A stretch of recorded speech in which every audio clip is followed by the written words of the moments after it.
So what to look for in a provider when setting up salary sacrifice? The first one would be, what's their level of expertise in the car industry? Ideally, you want to select a provider which has been prevalent in the car industry for a number of years, ideally in the leasing sector, because SalSac directly links to vehicle leasing. You want the provider to have staff which can give you expert advice, take you through the process, just to make sure it all runs smoothly from the start all the way throughout the process to the end. How flexible are they? There's different kinds of providers which offer different solutions for different companies. You've got certain providers which have fixations such as you must use their electricity tariff, and it's sort of a bolt-on product where it's not tailorable, it suits everyone, and it's just that product and that's all they offer. You've got other providers which offer slightly flexible solutions where they can tailor their system to remove vehicles on the list, so you might only want a select amount of vehicles during your salary sacrifice offering.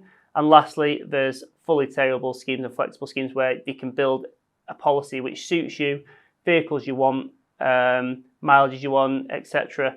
The portal is directly dedicated to you, and then once employees have actually ordered their vehicles, some providers also do aftercare as well, which is like mileage amendments and everything in life during the contract. So just bear in mind that when you pick a provider, you want to weigh up your options and decide which one best suits your company, whether it's just one that's just a bolt-on product or you want the full flexibility to tailor it towards your company. So the next thing to think about for your provider is the online portal. This is going to be the area where your employees are really only going to see of this provider. They're not going to see any of the back end. This is all they're going to see throughout the process. You want to make sure the portal that's provided is easy to navigate, has all the information on there which you require, whether that's financial, vehicle information, vehicle ranges, charging times, etc. But you want a simple and easy to navigate through portal that makes the life much easier for your employee. So the easier the portal is to use, hopefully that means the more people are going to take up the product, which means more people are opting into your scheme. It means you get lower CO2 emissions, more NI savings, a better ESG rating for the company, just overall better for the business. If you're offering this scheme, you want as many people to take it up as possible. So does the provider offer fleet management? Once you've got the scheme established and there's a number of employees that have got vehicles, does the provider offer any fleet management aftercare of the vehicle? Hopefully the provider which you're selecting would offer things such as mileage amendments during contract.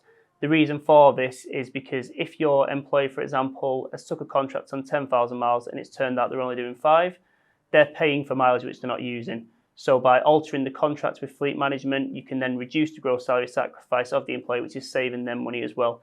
So you want to offer this because, once again, it helps uptake because it shows that it's a flexible scheme and it's assisting your employees throughout the process. And finally, how good is the provider's customer service? This is a really important note to take care of. You want to select a provider which has got a good track record with customer service. You want them to help any queries you've got throughout the contract now, whether that's financial queries, vehicle-related queries, charging queries, it could be anything. You want to make sure they're on hand to answer all your employees and employer questions. What you've got to bear in mind is once the scheme's set up and employees have taken the vehicle, the journey doesn't end there.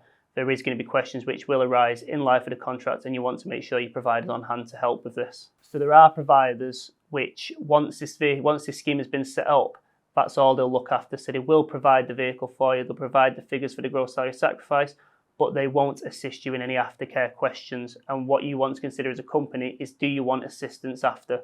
Are you going to want someone that's on hand to answer these questions and not just leave it towards your HR team to answer them for you?